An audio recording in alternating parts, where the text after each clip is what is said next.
एक गांव में एक बनिया रहता था। उसका नाम लालचंद था।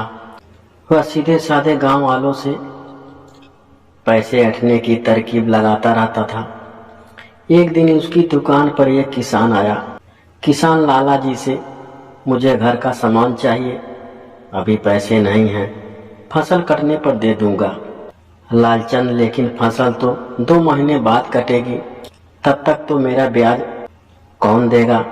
एक काम कर, 2 महीने का राशन ले जा और फसल का आधा मुझे दे देना। किसान मान जाता है।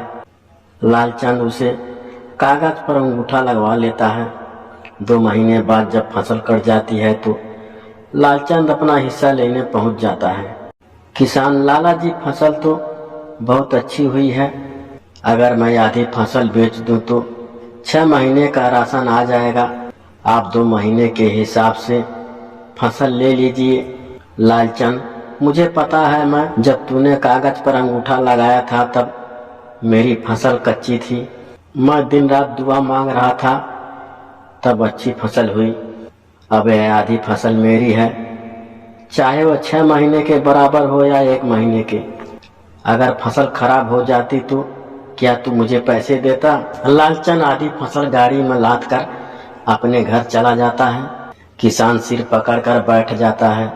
गांव वाले लालचंद से बहुत परेशान थे, लेकिन गांव में वही एक पैसे देने वाला था जिससे गांव वालों को उधार लेना पड़ता था। साथ ही उसी की एक दुकान थी जिससे सामान लेना पड़ता था। एक दिन गांव में एक लड़का आया।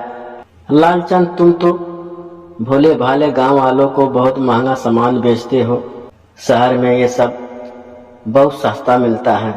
लालचंद, तू कौन है? लड़का, पहचाना नहीं सेठ, मैं बनवारी का लड़का हूँ जिसे बचपन में तुमने मारा था। मैं शहर चला गया था, अब पढ़ लिख कर वापस आया हूँ।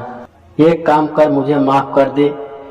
ये सब बातें किसी गांव वालों को मत बताना। तू मेरी दुकान पर नौकरी कर ले, मैं बदले में तुझे अच्छी तनख्वाह दूंगा, साथ में घर का राशन भी दे दिया करूंगा। लड़का मान जाता है। वह लालचंद की दुकान पर नौकरी कर लेता है। पूरा गांव उस लड़के को जानता था। जब भी लालचंद की दुकान पर उधार मांगने जाता, लड़का उसे इशारे से सब बता देता। वह गांव वाला कम से कम ब्याज पर पैसे उधार लेता। कुछ तो मना करके वापस चले जाते। लालचंद जब दुकान से घर चला आता तो वह लड़का चुपचाप उसके खाते में से अंगूठा लगे कागज फाड़कर गांव वालों को दे देता। कुछ दिनों बाद लालचंद ने देखा कि फसल कटने का टाइम आ रहा है। वह पहुंच गया खेतों पर। इस बार गांव वाले भी तैयार थे।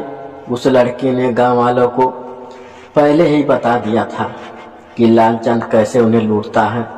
लालचंद, चलो अपने लिखे हिसाब से अपनी फसलों का हिस्सा मेरी गाड़ी में रखवा दो। लाला, भाग जा यहाँ से, हमने तुमसे कुछ उधार नहीं लिया। लालचंद, ये देखो, मेरे खाते में अंगूठा लगा है। सब गांव वाले हंसने लगते हैं। लालचंद जब खाता देखता है तो उसमें एक भी अंगूठा लगा कागज नहीं होता। तभी वह लड़का पीछे से आ जाता है। लड़का, सेठ जी, बहुत लूट लिया तुमने गांव वालों को। वह देखो, गांव के बाहर हमने सरकारी दुकान खुलवा दी है जहां सस्ता सामान मिलेगा। साथ ही गांव वालों को उधार देने के लिए ग्रामीण बैंक भी खुलने वाला है। लालचंद, इसीलिए मेरी दुकान पर नौकरी की थी, मैं तुझे छोड़ूंगा नहीं। लड़का, लाला, भाग जा यहाँ से, मैं सरकारी ग्रामीण बैंक का कर्मचारी हूँ। बैंक के लिए सर्वे करने आया था। यहाँ इन गांव वालों से तेरी लूट का पता लगा तो बैंक खोलने की जरूरत समझ में आई। जब ज्यादा बोला तो पुलिस में शिकायत कर दूंगा। सरकारी आदमी को धमकी देने के लिए 2 साल की जेल हो जाएगी। यह सुनकर लाला वहां से भाग गया।